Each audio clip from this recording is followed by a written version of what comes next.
सभी को नमस्ते, गुड मॉर्निंग।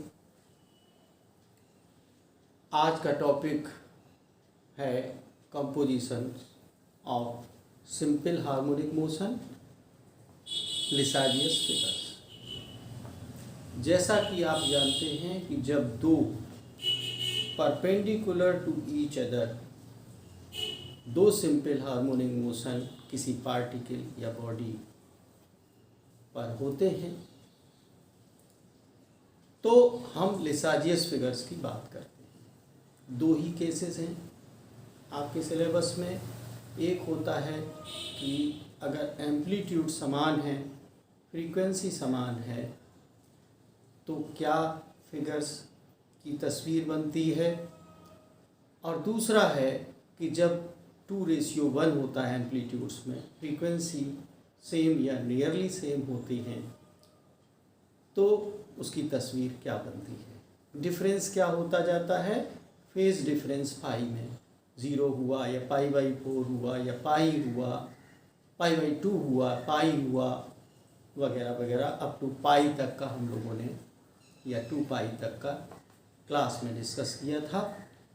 मैं टाइम वेस्ट ना करूं, मैंने इन्हीं सब बेसिक बातों को समेट के ऑब्जेक्टिव क्वेश्चंस आपकी बुक और अदर सोर्सेज से हमने सेलेक्ट किए हैं। कुछ अपने आप बना के आपके सामने रखने जा रहा हूं। एक एक क्वेश्चन आप देखते जाइए। देखिए, हमने सबसे पहले superposition of simple harmonic motion या सुपरपोजिशन ऑफ वेव्स की बात करी थी। बीट्स की बात भी आती है जब दो लगभग समान फ्रीक्वेंसी वाले सिंपल हार्मोनिक मोशन होते हैं, या वेव्स होती हैं दो लगभग समान की, तो बीट्स की बात सामने आती है। इंटरफेरेंस की भी आपको कंडीशन पता है। तो कुछ दो क्वेश्चन हमने जो सेलेक्ट किए हैं वो एक बीट का और एक इंटरफेरेंस का बेसिक क्वेश्चन लिया, और बचे हुए क्वेश्चन सब लिसाजियस फिगर्स पे हैं, वो ज़्यादा इम्पॉर्टेंट है। लेकिन बेसिक क्वेश्चन मुझे लगा कि पहले हमने कभी डिस्कस नहीं किया है, तो इसलिए यहाँ पे रख लिया जाए। आप पहला क्वेश्चन आप हमारे बोर्ड को देखते जाइए, मैं आपको सुनाता हूँ। Interference is possible only, options हैं, देखते जाइए। Only by longitudinal waves, only by transverse waves, by longitudinal as well as transverse waves, none of these. इस क्वेश्चन का आंसर सही बताने से पहले आपको याद दिलाना चाहते हैं, आपको पहले से पता है कि चाहे वो अनुप्रस्थ या अनुदैर्घ्य तरंगें हों, दोनों ही सिचुएशन में इंटरफेरेंस या व्यतिकरण होता है। साउंड में भी व्यतिकरण या इंटरफेरेंस होता है, जो कि लॉन्गिट्यूडनल वेव्स होती हैं। लाइट में भी इंटरफेरेंस या व्यतिकरण होता है, वो ट्रांसवर्स वेव्स होती हैं। तो इसका जो आंसर है ओनली बाय लॉन्गिट्यूडनल वेव्स, ये बात पूरी नहीं है। ओनली बाय ट्रांसवर्स वेव्स, ये भी सही नहीं है। By both of the two, ये बात सही है। लॉन्गिट्यूडनल से भी होता है और ट्रांसवर्स वेव से भी होता है। फिर ये fourth option none of these का सवाल ही पैदा नहीं होता कि हम उसको सेलेक्ट करें। तो इसका सही आंसर है by both of the two waves. इसका मतलब लॉन्गिट्यूडनल वेव्स और ट्रांसवर्स वेव्स दोनों से। फिर हमने एक क्वेश्चन सिर्फ बीट्स का ले लिया। हमारे पास दो के बजाय मैंने जानबूझ के 3 ट्यूनिंग फॉर्क लिए। एक की फ्रीक्वेंसी 100 हर्ट्ज है, दूसरे की 101 हर्ट्ज है, तीसरे की 102 हर्ट्ज। क्वेश्चन सुन लीजिए। 3 ट्यूनिंग फॉर्क्स आप बोर्ड पर देख सकते हैं और मेरी आवाज भी सुन सकते हैं। 3 tuning forex of frequencies 100, 101 and 102 hertz are sound together. The frequency of beats per second is 0, 1, 2 any of these। देखिए, आप अगर पेयर बनाएंगे 100 और 101 का, तो जो डिफरेंस n2 माइनस n1 होता है यही नंबर ऑफ बीट्स होते हैं, ये आपको पहले से पता है। 101 और 102 का बचाएंगे तो भी 1 डिफरेंस आता है, इनका डिफरेंस कितना है 1। लेकिन ये जब तीन एक साथ बजाए जाएंगे तो 100 और 102 का जो अंतर है वो कंसीडर नहीं किया जाएगा, इसलिए मैंने तीसरा लिया है। तो इसका जो सही आंसर है वो 1 है। 0 का मतलब होता है कि बीट्स नहीं बनेंगे, मतलब अगर 3 ट्यूनिंग फॉर्क बजाए जाते हैं तो बीट्स नहीं बनेंगे। ये माइंड में कंफ्यूजन आ सकता है, लेकिन कंफ्यूज ना हो इसलिए मैंने इस टाइप का क्वेश्चन आपके सामने रखा। मैं समझता हूं आप समझ गए होंगे। क्वेश्चन को रीड मैं जानबूझ के कर रहा हूं क्योंकि आपको एग्जामिनेशन में क्वेश्चन पेपर में क्वेश्चंस को रीड करना होता है, इस वजह से मैं रीड करता हूं, अन्यथा मैं रीड भी ना करूं। अब मैं सीधे सीधे क्वेश्चन नंबर 3 यानी लिसाजियस फिगर से शुरुआत करता हूं। लिसाजियस, आप इसमें देखिए मैं यहां से बोल रहा हूं, मैंने लिख रखा है Lissajous figures are produced when a point object is made to execute two simple harmonic motions in a plane. कब लिसाजियस फिगर्स बनते हैं? एक प्लेन में आप जानते हो कि x और y को मिला दें तो एक प्लेन हो जाता है, इसलिए मैंने एक प्लेन शब्द इस्तेमाल किया है। अगर ये जो दो सिंपल हार्मोनिक मोशन हैं लिसाजियस फिगर्स कब बनते हैं? हमने शुरुआत में ही बनाया, परपेंडिकुलर टू ईच अदर होते हैं। ऑप्शन में अगर आप अभी तक याद नहीं रखे हैं तो ऑब्जेक्टिव क्वेश्चन के पॉइंट ऑफ व्यू से रिमाइंड कर लें, दोबारा याद कर लें कि अपोजिट टू ईच अदर में लिसाजियस फिगर्स नहीं बनते हैं।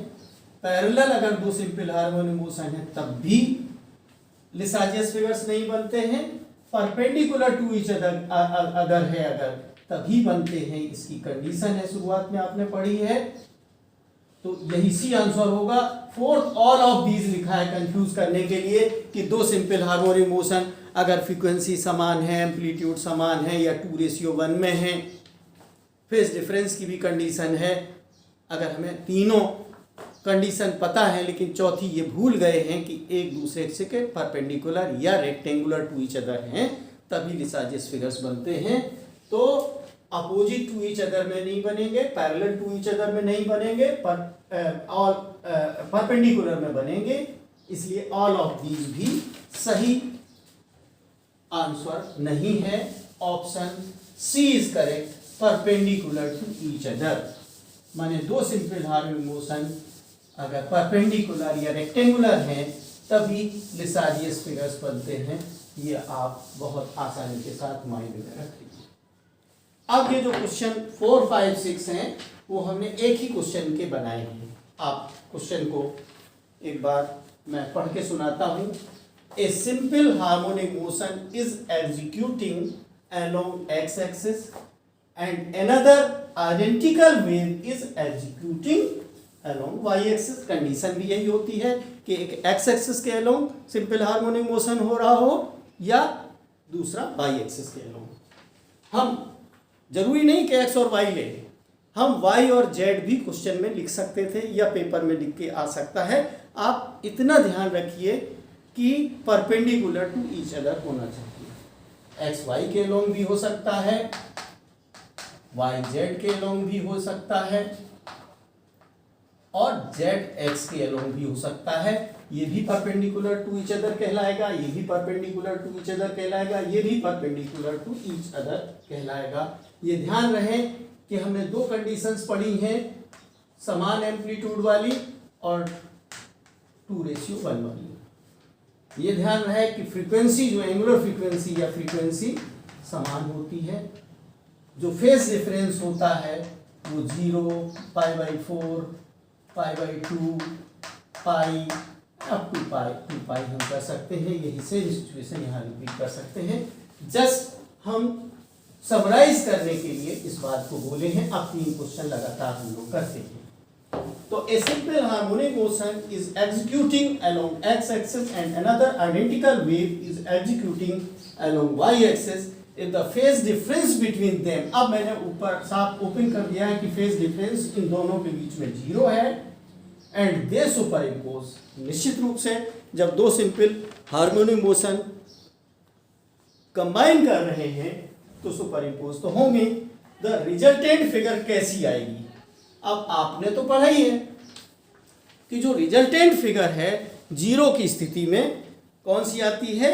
स्ट्रेट लाइन आती है। कौन सी आती है? Straight line. तो अब हम सर्कुलर, एलिप्टिकल, पैराबोलिक ये बातें नहीं सोच सकते, खासकर जब एम्पलीट्यूड समान होते हैं उसमें पैराबोलिक बिल्कुल नहीं होता।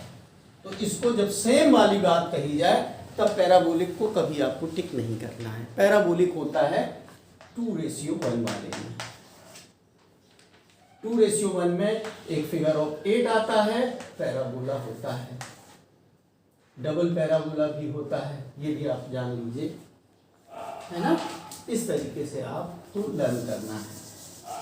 तो इसमें जो आंसर होगा circular, elliptical, parabolic, straight line होगा। अगर 0, हमने फिगर आपको बना के दिखाए थे कि 0 होने पे ये बनेगा, π/4 आने पे ये ऑब्लिक इलिप्स बनेगा, π/2 में इलिप्स बनेगा।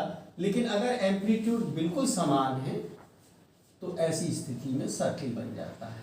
अब ए और बी हमने लिया था बेसिक डेरिवेशन के टाइम पे, तो अगर डिफरेंस है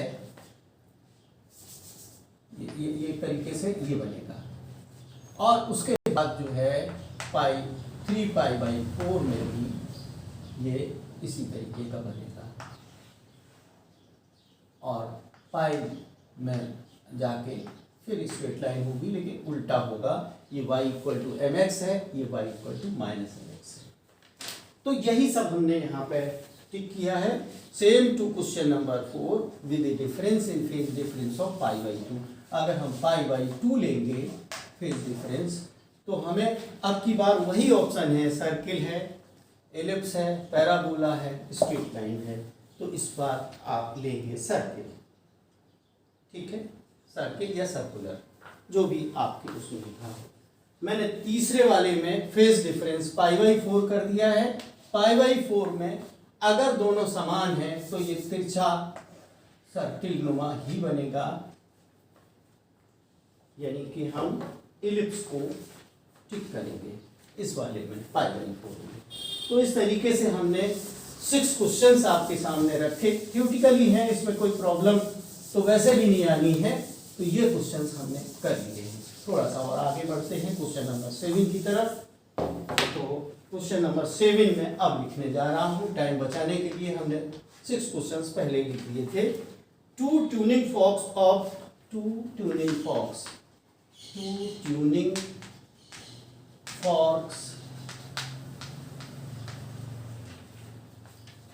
of nearly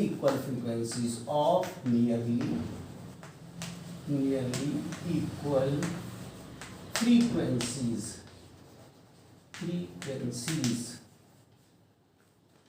are used to produce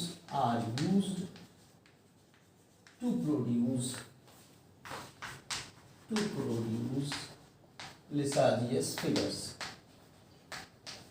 ठीक, हमने दो समान आवृत्ति के दो ट्यूनिंग फॉर्क लिए। The figures completes one cycle of changes in 10 seconds। The figure confuse करने के लिए अलग अलग अंदाज में बातें रखी जाती हैं, तो इसमें हमने इस अंदाज में इस क्वेश्चन को सिलेक्ट किया है। द फिगर कंप्लीट्स, जो फिगर जो कंप्लीट होती है, completes one cycle of changes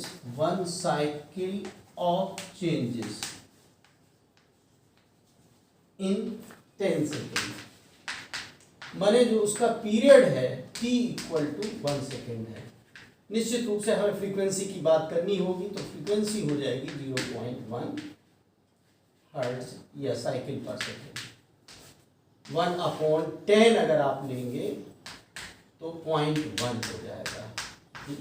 frequency होता है 1/2। तो 10 सेकेंड में एक कंप्लीट होता है। The frequency of the other is, माने एक ट्यूनिंग फॉक्स की फ्रीक्वेंसी हमने अभी लिखी नहीं है, मैं आपको बताए दे रहा हूं कि एक फ्रीक्वेंसी ऑफ, मैं पूरा लिख नहीं रहा हूं, फ्रीक्वेंसी ऑफ जो दो ट्यूनिंग फॉक्स लिए हैं, एक की 100 है, दूसरे वाले की frequency of other is question mark A में दे दिया है हमने 100 हर्ट्ज आंसर में, दूसरे में दिया है 100 माइनस 0.1 हर्ट्ज, सी में दे दिया 100 प्लस 1.1 हर्ट्ज, और डी में दे दिया है 100 प्लस माइनस 0.1 हर्ट्ज। तो आपको जो पढ़ाया गया है, डिस्कस किया गया है, तो वो प्लस माइनस में दोनों ही संभावनाएं 100 से 0.1 कम भी हो सकती है, 100 से प्लस 0.1 ज़्यादा भी हो सकती है, यानी कि आपका सही आंसर है 100 प्लस माइनस 0.1 हर्ट्ज। ये तो मैंने आपको समझाने के लिए हमने 10 सेकेंड दे दिया था, इसमें उलझाने के लिए कि एक जो है साइकिल जो पूरा होता है 10 सेकेंड में, इसका मतलब फ्रीक्वेंसी जो डिफरेंस वाली है या बीट फ्रीक्वेंसी टाइप है वो 0.1 हर्ट्ज हुई, क्योंकि पीरियड 10 सेकेंड दिया है। तो इस तरीके से क्वेश्चन नंबर 7 आपने, मैं समझता हूँ, समझ लिया होगा। अब हम लोग आते हैं क्वेश्चन नंबर 8 पे। बहुत सिंपल से हैं, आज बहुत आसानी के साथ आप इस चैप्टर को समराइज कर सकते हो। सिंपल से थ्योरेटिकल है, बेसिक है। टू लीनियर SHMs,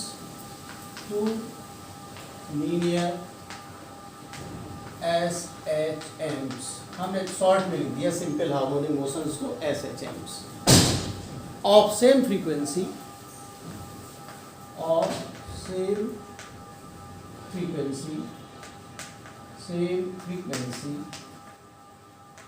क्वेश्चन आप समझ लीजिए। Same frequency and amplitude, frequency भी सेम है एंड एम्पलीट्यूड, ये मैंने पहले ही आपको शुरुआत में समझा दिया था लिसाजियस फिगर्स के लिए। सेम फ्रीक्वेंसी और एम्पलीट्यूड की कंडीशन एक बार समान की है, एक बार 2:1 की है। हम सेम एम्पलीट्यूड वाली चीज ले रहे हैं। Act simultaneously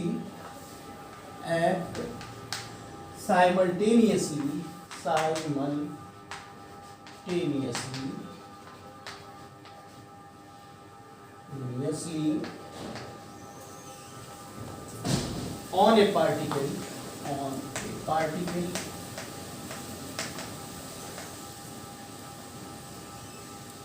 at right angles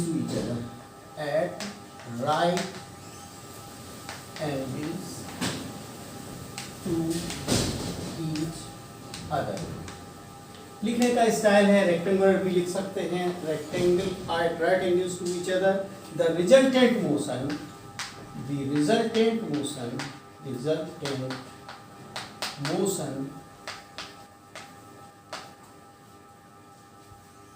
of the particle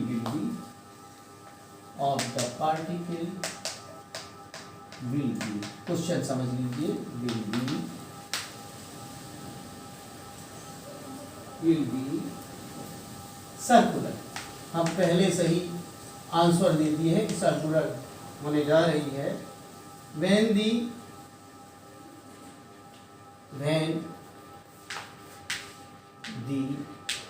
phase difference यानी डेल्टा फाई, मैं लिखा तो वर्ड्स में है लेकिन मैंने डेल्टा फाई लिख दिया है, between the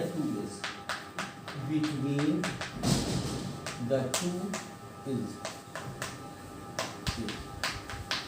अब आपके सामने 0 है, π/4 है, C में π/2 है, D में π है। हमने आधा साइकिल के बीच में ये बात करनी है।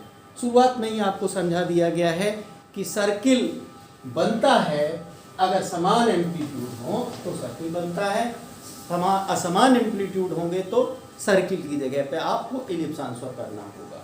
लेकिन सर्किल या एलिप्स बनता तभी है जब फेज डिफरेंस π/2 होता है। तो इसको आप समझ लीजिए, सिर्फ बेसिक क्वेश्चन ही आपके सामने रखता जा रहा है।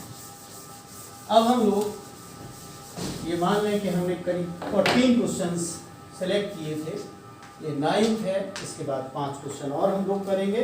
The resultant of two simple harmonic of same frequencies and unequal amplitude what difference in phase of π/2। हमने इक्वल एम्पलीट्यूड्स लिए हैं। अब हमने 9th क्वेश्चन में सारी कंडीशन है, लेकिन एम्पलीट्यूड्स हमने अनइक्वल कर दिए हैं, अनइक्वल एम्पलीट्यूड्स। मैं दोबारा पूरा क्वेश्चन लिखने की जरूरत नहीं समझता हूँ। अनएम्पलीट्यूड्स की स्थिति में हमारे सामने वही ऑप्शंस हैं कि हमने दूसरे ढंग से कर दिए हैं कि सिंपल हार्मोनिक मोशन ही रहेगा। हो सकता है कि दो के सुपरपोजिशन से सिर्फ सिंपल हार्मोनिक से काम चल जाए। जो बेटर आंसर है वो हमको सेलेक्ट करना पड़ेगा, सिंपल हार्मोनिक।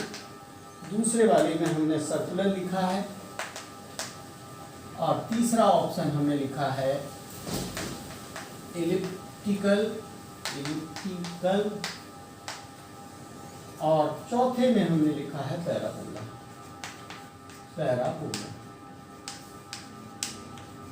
ठीक है। तो जब π/2 का फेज डिफरेंस होता है और अनइक्वल होते हैं, मैंने अभी भी बताया था एलिप्टिकल होता है। π/2 का फेज डिफरेंस होने पे सर्किल या होता है, अगर समान एम्पलीट्यूड है एग्जैक्टली तो सर्किल होगा। और अगर डिफरेंस इन एम्पलीट्यूड्स है, मतलब 2:1 नहीं हो गया, इतना डिफरेंस अगर कर दोगे तो फिर दूसरी बात हो जाती है। तो ऐसी स्थिति में आपको आंसर एलिप्टिकल। अब क्वेश्चन नंबर 10 हम लोग ले लेते हैं। 10 बहुत बेसिक क्वेश्चंस हैं। The Lissajous figures obtained, the Lissajous figures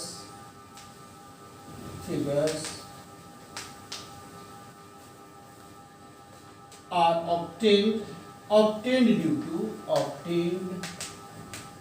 due to इसकी वजह से due to two SHMs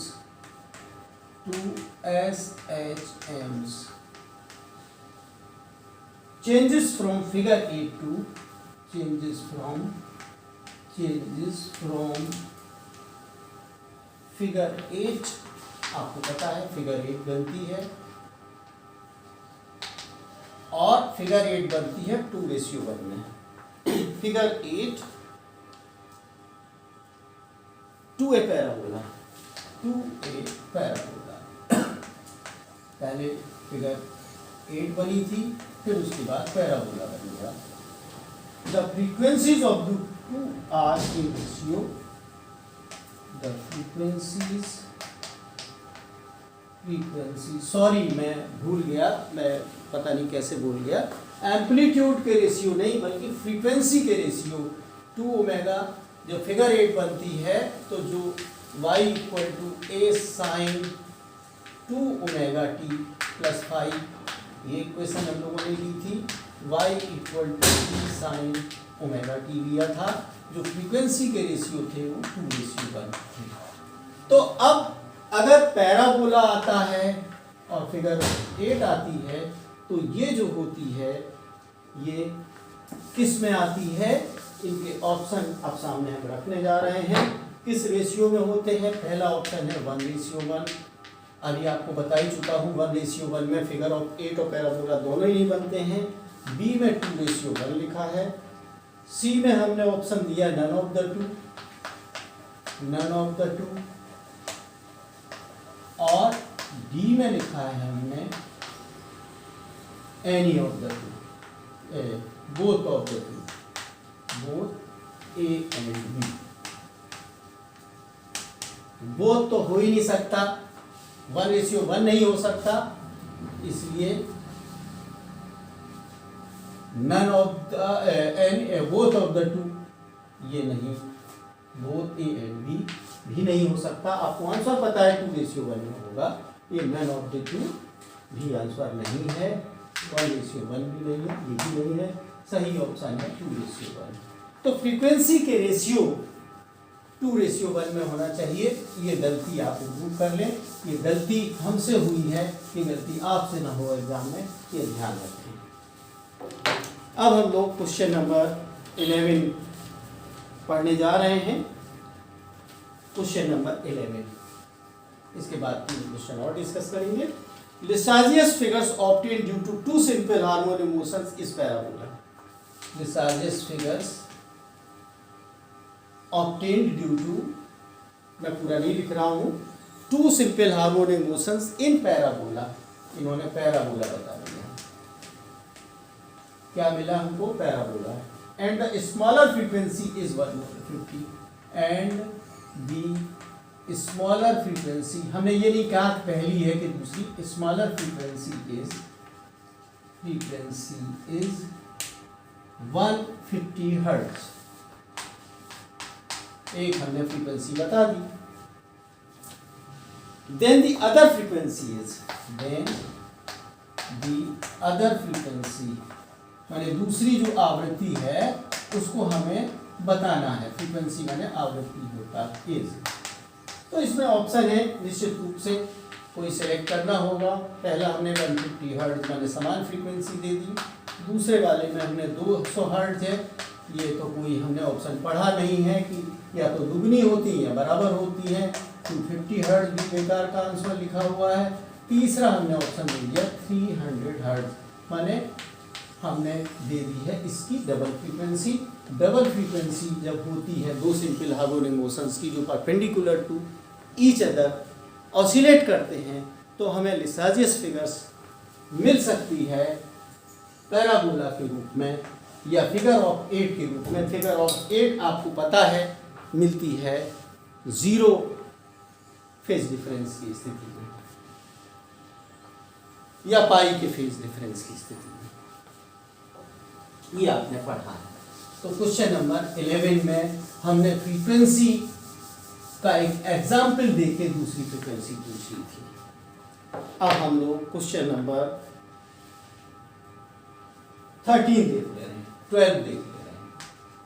A uniform circular motion can be resolved into two rectangular SHMs. A uniform ये अलग अंदाज में ये क्वेश्चन है। Uniform circular motion can be resolved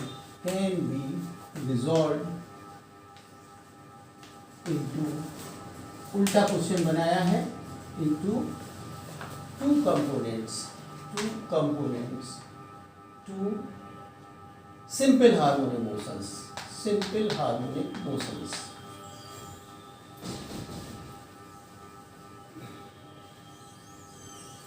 with their phase differing in pi, with their phase differing मैंने दोनों अंतर है, पाई का फेज डिफरेंस है।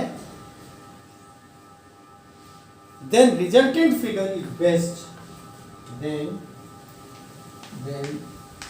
resultant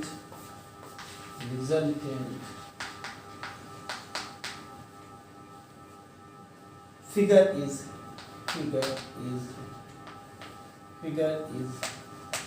best represented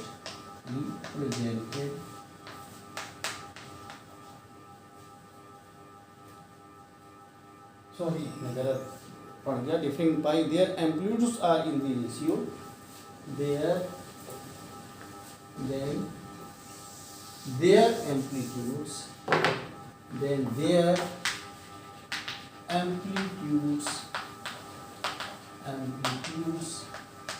are in the ratio। अब इसमें देखिए, हम दो सिंपल हार्मोनिक मोशन को मिला के रिजल्टेंट सर्किल के रूप में ऑब्टेन कर रहे हैं, या एक सर्किल को हम दो सिंपल हार्मोनिक मोशंस में रिजॉल्व कर रहे हैं, वो एक ही बात है। फेज डिफरेंस पाई में ये कह रहा है कि क्या मिलेगा आपको, जो भी मिलता है वो जो फ्रीक्वेंसी रेशियो है, ये इस टाइप की फिगर जो होती हैं, देखो फिगर ऑफ 8 और पैराबोला मिलता है हमको 2:1 में। तो इन्होंने कहा कि एम्पलीट्यूड के रेशियो क्या होंगे, सर्किल मिलता है हमको एम्पलीट्यूड रेशियो 1:1 में। तो इसमें हमने जो ऑप्शंस दिए हैं 1:1, बी में 2:1, सी में दिया है एनी ऑफ द टू, माने इनमें से कोई भी हो सकता है, सब में सर्किल बन जाता है। एनी ऑफ द टू, 2:1 में मिलता ही नहीं है सर्किल के रूप में, ये आप जानते हो। और डी में नन ऑफ द टू, माने दोनों में कोई नहीं है, ना ए है ना बी है, दोनों में से। तो ये बात भी गलत है। तो सिंपल सा इसका आंसर है 1:1। जब 1:1 में होंगे तो यहाँ दो को मिला के आप सर्किल बना दीजिए परपेंडिकुलर ऑसिलेशंस को, या एक सर्कुलर मोशन को आप दो सिंपल हार्मोनिक मोशंस में रिजॉल्व कर दीजिए। ऐसा हमने सामने रखा है। अब दो क्वेश्चन 13 और 14 फिगर के रूप में हम देने जा रहे हैं। Two simple harmonic motions of same period, हमने सेम फ्रीक्वेंसी नहीं बोली, अगर पीरियड बोला जा रहा है तो इसका भी मतलब सेम फ्रीक्वेंसी होता है। To simple harmonic motions 2SHMs, लिखने का अंदाज है, हो सकता पेपर में आपको इस तरीके से ना लिखा मिले, आपको मैं लिख रहा हूँ टाइम बचाने के लिए। Two simple harmonic motions of same period, of same period का मतलब same frequency, same period, superimpose at right angles with each other. Superimpose माने मिलते हैं, impose at right angles to each other, angles to each other, each other. बहुत सीधी सी बात है, क्वेश्चन को समझना सीखिए। And with a phase difference of pi, and with a phase difference of pi, सीधा पाई करना है। Then resultant figure is best represented by, then resultant wave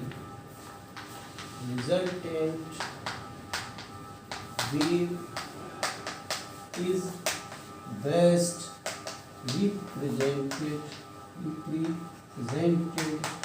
by number 1 circle बनाया है, बी में हमने एलिप्स बनाया है, सी में स्ट्रेट लाइन बनाई है लेकिन y = mx वाली, डी में हमने स्ट्रेट लाइन बनाई है तो y = -mx वाली। लिखने का बस अंदाज बदला है, जो हमने शुरुआत में ही बता दिया था वही चीज है। एक बार क्वेश्चन फिर मेरे साथ पढ़ लीजिए और फिर आंसर समझिए, हमेशा के लिए पक्का हो जाएगा।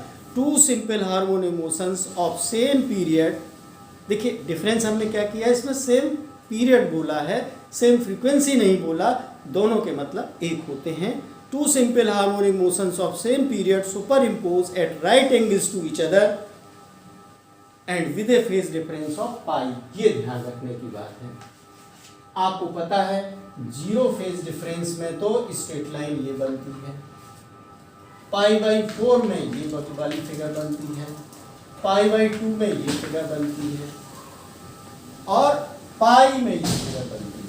तो पाई माने ये वाली फिगर चाहिए, तो आपको इसका आंसर डी देना होगा।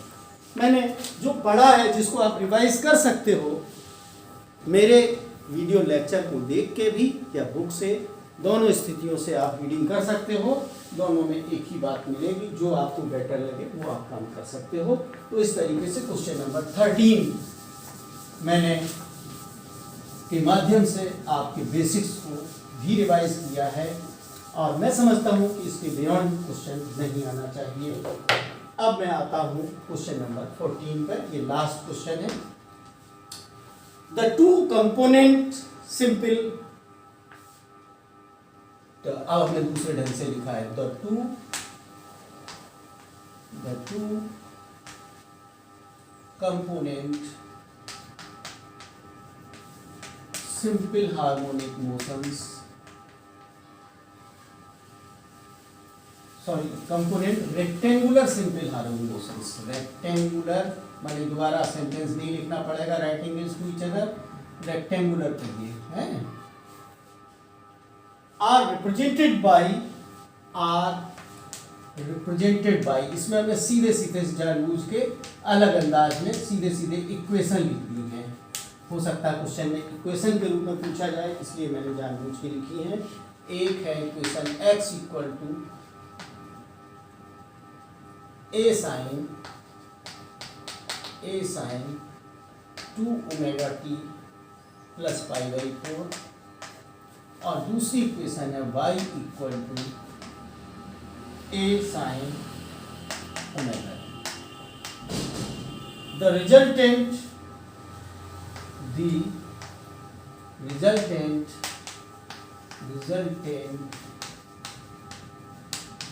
Lissajous figure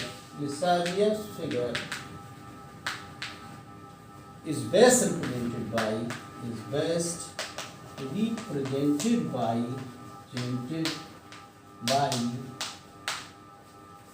नंबर A हमने दे दिया है फिगर ऑफ 8। दूसरा फिगर हमने बनाया है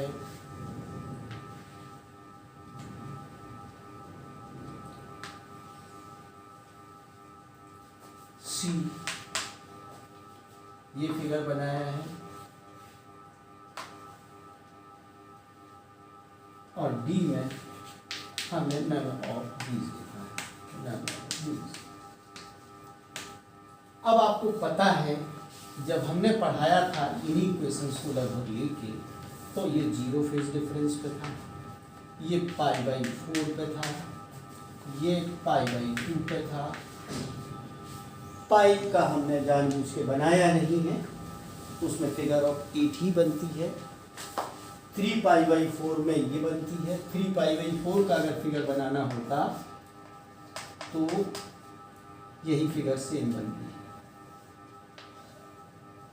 और पाई में अगर बनाना होता तो यही फिगर बनती है। ये आपको पता है, ये पाई फिगर। तो यहाँ इस क्वेश्चन में हमने यहाँ पे क्वेश्चन के अंदर पाई बाई 4 लिखा है, यहाँ 0 है, ओमेगा टी सिंपली लिखा हुआ है, यहाँ पे पाई बाई 4 लिखा है। इसका मतलब जो ऑप्शन है पाई बाई 4 फेज डिफरेंस वाला है, और फ्रीक्वेंसीज के रेशियो 2:1 वाला केस है। इसमें लिसाजियस फिगर्स इस तरीके से चारों को आप लास्ट तक रट सकते हो, इस समय भी देख सकते हो। मैं समझता हूँ कि सारी बातें composition of simple harmonic motion और लिसाजियस फिगर से संबंधित हम लोग ने पूरे तरीके से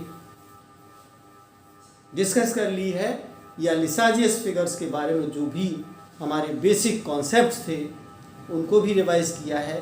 साथ साथ जो क्वेश्चंस पॉसिबल पूरे सिलेबस से जो इस लिसाजियस फिगर्स और composition of simple harmonic motion से हो सकता था, उनको हम लोगों ने बातचीत के माध्यम से प्रैक्टिस कर ली है। मैं यहीं पे बात ख़त्म करता हूँ, लेकिन साथ साथ ये बताना चाहता हूँ कि मैं इसके बाद जो नेक्स्ट 2 वीडियो बनाऊँगा वो वेव मोशन से संबंधित होंगे। मुझे लगता है वेव मोशन का जैसा वो है सिलेबस की लंबाई है, 2 या 3 में हम करीब 25-30 क्वेश्चन 40 क्वेश्चन तो हमको बताने ही होंगे ऑब्जेक्टिव, तभी आपको पूरे तरीके से प्रैक्टिस करने का मौका मिलेगा। मैं इन्हीं बातों के साथ अपनी बात ख़त्म करता हूँ, और आपसे साथ साथ ये भी कहूँगा कि आप इस पेंडेमिक पीरियड में जितनी सावधानी जो भी SOP या गाइडलाइंस मिल रही हैं उनको फॉलो करते हुए रहें और सुरक्षित रहें। मेरी शुभकामनाएं हैं कि आप सुरक्षित और स्वस्थ रहें। Thank you very much.